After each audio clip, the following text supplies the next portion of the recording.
Coucou, on se retrouve aujourd'hui pour une vidéo un petit peu particulière, très divertissante, rien qui ne va vous prendre la tête a priori, puisque je vais vous parler de livres que j'ai très envie de lire, que je compte sortir dans le mois à venir, et je me suis dit que ce serait intéressant de vous parler de ces quelques livres. Il y en a bien d'autres, mais je ne peux pas faire tous les livres que j'ai envie de lire, donc j'ai pris ceux que je sais que je vais sortir très bientôt. Et les autres, c'est ceux qui me font vraiment super envie. Et je me suis dit que c'était l'occasion rêvée pour faire un petit expectation versus reality. Donc là, on va voir la vidéo expectation. Et normalement, si tout va bien, dans un mois, vous aurez le retour de tout ça. Bref, c'est parti, on y va.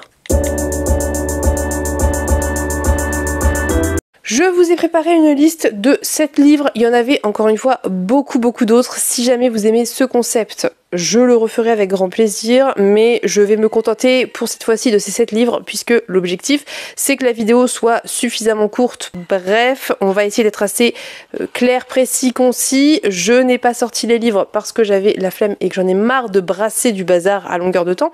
Donc je vais juste vous mettre les images de ces livres ici, et puis on va faire avec, mais ce sont tous des livres que j'ai en ma possession. Certains sont emballés en carton, c'est aussi pour ça que j'ai pas eu le courage de les sortir.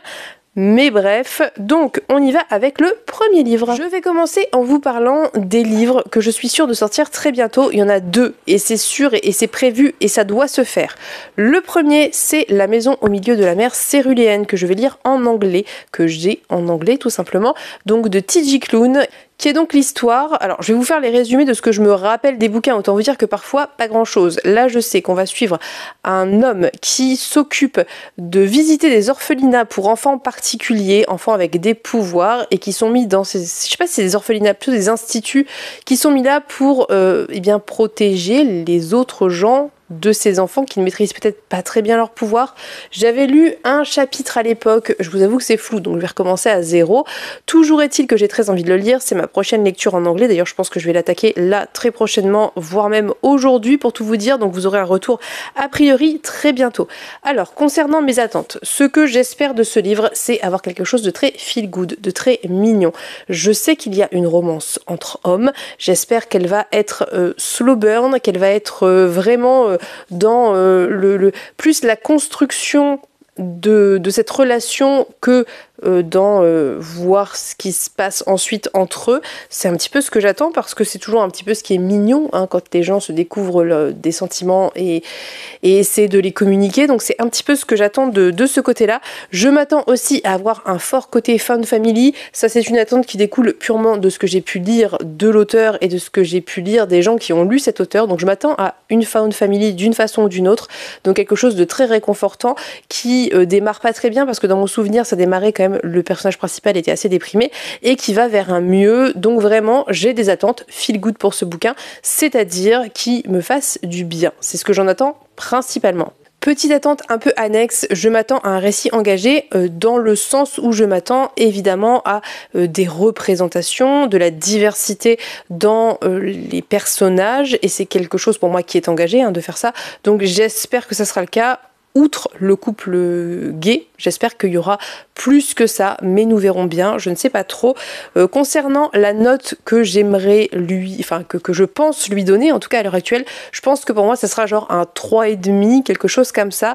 Ça veut dire pas un coup de cœur, pas la meilleure lecture de l'année, mais une lecture vraiment qui soit très bonne. Pour moi 3,5 c'est une très bonne lecture, ça veut dire une lecture qui fait du bien, qui fait le job.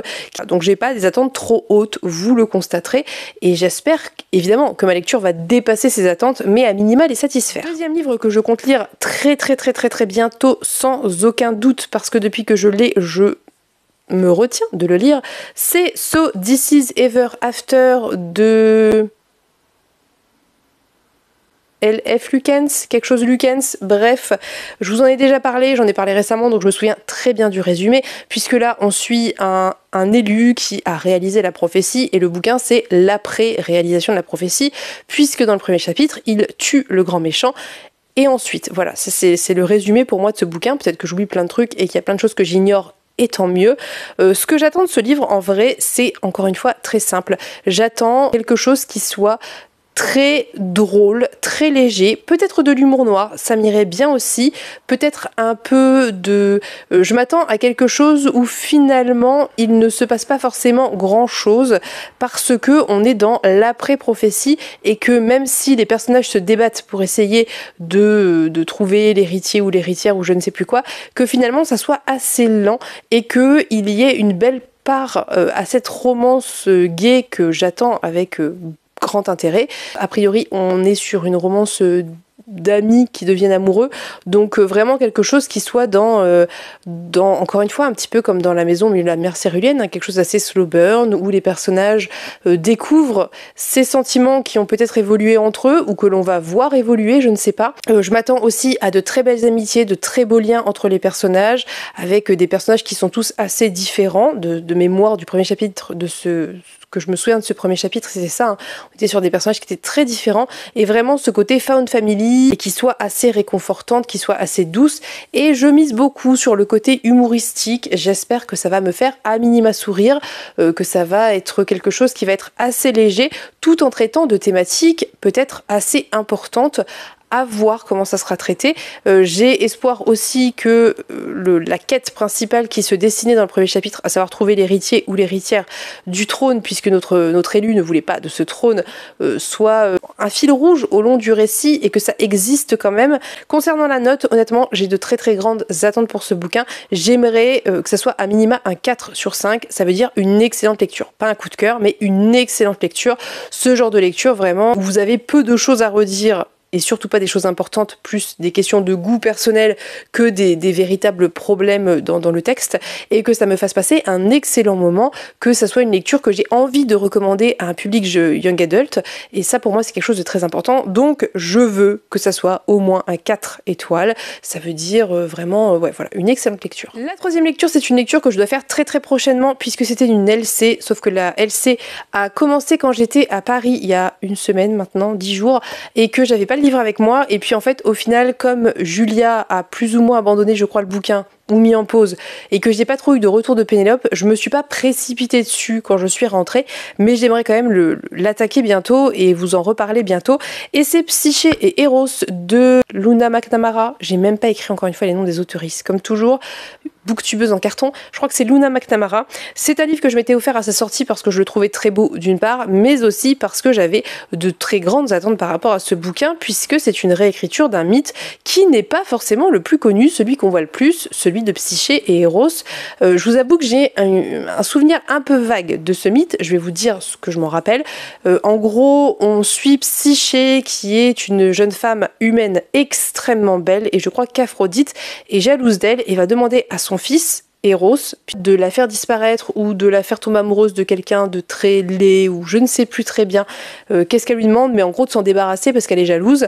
Et Eros va enlever Psyché et va la cacher dans un espèce de château ou quelque chose comme ça, un temple ou que sais-je, et elle va avoir pour consigne de ne jamais chercher à le voir ou je ne sais plus très bien exactement les tenants et aboutissants. Toujours est-il que c'était un mythe qui m'intriguait pas mal puisque j'en avais gardé bien qu'un souvenir assez vague, un souvenir assez fort sur finalement quelque chose qui était un peu différent de la plupart des autres mythes où on était dans une espèce de relation amoureuse, alors avec tout ce que ça peut impliquer quand on est dans de la mythologie grecque, hein. Vous savez bien que les relations amoureuses dans la mythologie grecque sont toujours très toxiques, mais je voulais voir ce que ça donnait en fait, comment ça allait être réécrit, comment ça allait être réinterprété. Concernant mes attentes, moi ce que j'aimerais c'est avoir cette réécriture, mais évidemment avec un point de vue plus féministe, c'est ce que j'attends des réécritures mythologiques de la part d'autrices de nos jours, que ça soit beaucoup plus féministe, et donc un personnage de Psyché peut-être beaucoup moins docile, plus badass. Déjà je crois que dans le mythe de base elle n'est pas tant docile que ça, donc vraiment un personnage assez fort à voir, je ne sais pas. Je m'attends à une construction de romance qui se base sur autre chose qu'une relation toxique, donc il y a une espèce d'émancipation par rapport à la situation de base où finalement on est quand même sur un enlèvement. Je ne sais pas très bien ce que ça va donner de ce côté-là, mais je l'espère. Ou alors, si ça n'est pas une romance qui se déconstruit pour se reconstruire, que ça soit exactement l'inverse du coup, et que on ait cette volonté pour Psyché de s'enfuir de cette situation. Je ne sais pas très bien ce que je préférerais entre les deux, à voir comment c'est fait. En fait, moi ce que j'attends, c'est vraiment tout le traitement et la manière dont ça sera écrit. c'est ce qui va faire que je vais aimer ou pas, je pense. Voilà, je n'ai pas de très très grandes attentes pour la simple et bonne raison que je ne me souviens pas du résumé d'une part, que je sais que Julia a trouvé ça très lent. Alors je sais que ça c'est très très personnel, donc je pars pas non plus très négative pour ce récit parce qu'on n'a pas tous et toutes les mêmes attentes, les mêmes goûts, etc. Mais du coup, mes attentes ont quand même baissé et si j'arrive à mettre un 3 étoiles, ça sera très chouette. Donc 3 étoiles pour moi, c'est une bonne lecture. Voilà, c'est pas incroyable, c'est pas exceptionnel, c'est pas la meilleure lecture de l'année, mais ça fait le taf et ça fonctionne. Et c'est tout ce que j'en demande, tout simplement. Donc nous verrons bien. Je ne sais pas du tout ce que ça va donner, mais je suis très curieuse de le lire. Nous allons passer à 4 lectures qui seront plutôt des lectures que je ferai a priori en septembre. Certaines sont prévues, d'autres pas encore. C'est 3 LC pour tout vous dire, et une qui n'est pas une LC mais que j'aimerais me sortir fin août, début septembre. Donc premier livre que je dois lire en lecture commune et que je lirai en lecture commune avec Emeline, Pénélope, Natcha et plein d'autres personnes qui étaient très intéressées, c'est Babel de R.F. Kuang, bien évidemment.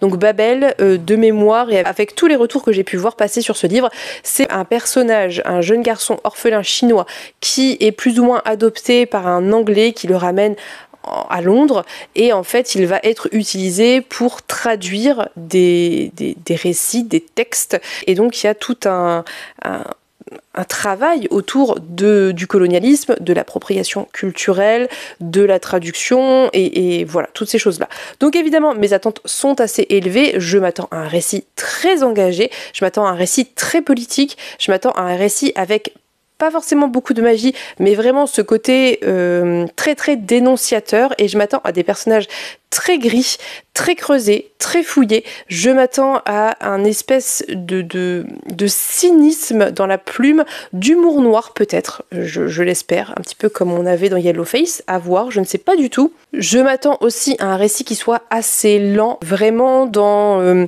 la construction finalement de ces études autour de cette espèce d'école de Babel. Je m'attends à quelque chose de très lent, où il y a peu d'action, mais beaucoup de réflexion et beaucoup de remise en question, et je m'attends peut-être aussi à un aspect un peu de rébellion par rapport au colonialisme, à l'ordre établi et à cette université qui s'approprie des textes, des savoirs, etc. Donc ça, ce sont mes attentes. Je ne pense pas être déçue de ce côté-là. Après, entre les attentes, le style d'écriture et ce que ça donne au final, parfois, il y a un monde. On peut avoir tout ce qu'on aime dans un livre et pas aimer le livre. Donc je ne sais pas du tout si je vais aimer le livre, mais j'espère mettre à minima un 4 étoiles sur 5 parce que je pense vraiment, d'après ce que j'ai lu dans les Yellowface, que je peux adorer ce texte et que l'autrice a quand même une capacité très particulière à ruer dans les brancards. Et j'aime ça. Donc je m'attends à mettre à minimum un 4 sur 5. Nous en reparlerons très bientôt. Et normalement en mi-septembre je pense. Autre livre qui doit être une lecture commune que j'ai très hâte de faire, c'est Gideon la 9e de Tamsin Muir, je crois. Gideon la 9e, alors là j'ai aussi de très grandes attentes et c'est un petit peu de votre faute parce que pas mal d'entre vous m'ont fait des retours en commentaire et ont sorti des mots-clés que j'aime. Donc Gideon la 9e, a priori on suit une jeune femme qui va s'enfuir de je ne sais plus très bien où et je ne sais pas très bien ce qu'elle va faire, mais ce que j'en sais c'est ça et a priori il y a un côté planète opéra, space opéra peut-être plutôt, donc je n'en sais pas grand chose de plus, je ne veux pas en savoir plus. Mes attentes c'est d'être dans un univers qui soit très sombre, très dérangeant, très perché, très glauque, mais avec une pointe d'humour, de décalé, de quelque chose peut-être de dérangeant aussi dans certaines choses. Je m'attends à un récit qui joue sur le côté lourd, sombre, et la légèreté, l'humour noir, le cynisme, le sarcasme. Ça, c'est vraiment les attentes que j'en ai. J'attends aussi quelque chose de très perché. Je pense qu'on va être dans un récit assez engagé autour des questions LGBTQIA+, à voir si ça fait partie des thématiques défendues par le texte ou si ça fait partie des thématiques qui sont juste inclus comme quelque chose de normal dans le texte. Les deux pourraient me convenir, ça dépend totalement comment c'est fait. Je m'attends aussi peut-être à un petit côté guerre, combat, quelque chose de sanglant, d'un peu violent. Voilà, je ne sais pas trop si mes attentes vont être atteintes, dépassées ou déçues. Je peux pas vous dire, ça peut être totalement autre chose et totalement me plaire, ça peut être totalement ce que je viens de décrire et pas du tout me plaire, c'est très compliqué, mais nous verrons bien. Dans tous les cas, je m'attends pour ce livre à un 4 étoiles minimum sur 5, j'espère Très honnêtement, j'ai pas voulu le mettre parce que ça serait très vache pour le bouquin, mais j'espère que ça soit un coup de cœur. Très honnêtement, j'ai bon espoir que ça soit le cas. Je veux pas non plus me foutre la pression et être déçue par un livre qui est très bon. On va dire que si c'est une excellente lecture sans être un coup de cœur, un 4 sur 5, je serais absolument ravie déjà. Avant-dernier livre qui est aussi une lecture commune, c'est Celui qui noya le monde de Shelley Parker Chan, lecture tant attendue que j'espère faire avec pas mal de monde, puisque je crois qu'on est pas mal à attendre cette suite. Pénélope, c'est sûr. Kim, je crois, ne l'a pas encore lu. Je sais plus si Emmeline voulait le lire, et je sais que d'autres personnes veulent lire ce livre, donc je sais pas combien on sera, mais peu importe, rejoignez-nous si ça vous dit. De toute façon, ça sera sur le Discord Partner in Books. Bref. Donc c'est un peu de la triche, c'est un tome 2, évidemment que j'ai des attentes assez élevées puisque j'ai adoré le premier tome. Je m'attends à beaucoup plus de conflits et de guerres dans ce deuxième tome puisque c'était un petit peu ce qui était engagé vers la fin du premier. Donc je m'attends à quelque chose d'assez tourné autour de la guerre et des conflits et des morts et de ces choses-là. Je m'attends à un développement d'un personnage qu'on trouve dans le tome 1 beaucoup plus important dans ce tome 2, bien évidemment, parce que c'est un personnage qu'on découvre et qu'on apprend un peu à connaître, mais on sent qu'il y a beaucoup de choses à dire autour, et je m'attends à beaucoup de liens entre lui et notre personnage principal du tome 1, à voir comment c'est fait, comment c'est développé, mais je m'attends à ce qu'il y ait des ponts qui se créent, alors que ça soit que ça provoque de la haine ou de l'amitié, je ne sais pas ce que ça peut donner, mais en tout cas, beaucoup de choses qui se créent entre eux et quelque chose d'assez lié entre ces deux destins. Vous l'aurez compris, je m'attends à beaucoup d'action, je m'attends à plus d'action peut-être que dans le précédent, même si j'avais adoré le précédent tel qu'il était. Je m'attends à un petit peu plus de magie, parce qu'il y avait un peu ce côté magie du feu de mémoire dans le 1, peut-être un peu plus de magie dans le deuxième, même si on sait tous et toutes que c'est d'abord de la fantaisie historique, il y avait quand même ce côté fantaisie avec un petit peu de magie, donc à voir ce que ça va donner. En tout cas, je dois vous avouer que j'ai vu que les retours étaient assez mitigé, donc mon attente concernant la note n'est pas très élevée. J'espère que ce soit une bonne lecture, une très bonne lecture, donc un 3,5 sur 5, ça serait déjà très bien. J'espère que j'aimerais plus, bien évidemment, mais je pense que si déjà on atteint le 3,5, donc très bonne lecture, ça me satisfera pleinement. On en reparlera, je l'espère bientôt, puisque ça permettrait aussi de terminer une duologie, donc terminer une saga, et que c'est pas l'envie qui manque. Enfin, la dernière lecture dont je vais vous parler, c'est La balade funèbre d'Art et Merci de... je ne sais plus le nom de l'autrice. Ici, on est dans quelque chose de très loufoque de base, puisque on suit Merci, qui est une jeune fille qui a repris ou doit reprendre l'entreprise de pompes funèbres du père. Je crois qu'il y a un côté magique et fantaisie, mais je ne sais plus dans quelle mesure. Je crois que Art se balade d'univers en univers, un truc du genre. Bref, de base, tout est là pour me plaire.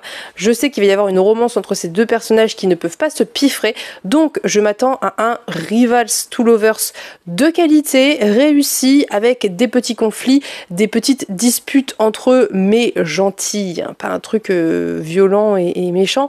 Donc je m'attends à ça, je m'attends à quelque chose de drôle, de léger, de décalé, de perché, avec une construction de romance qui tient la route. Je m'attends à pas mal de rapports intrafamiliaux, puisque on parle d'une entreprise familiale a priori, donc j'espère qu'on va aussi parler de ça.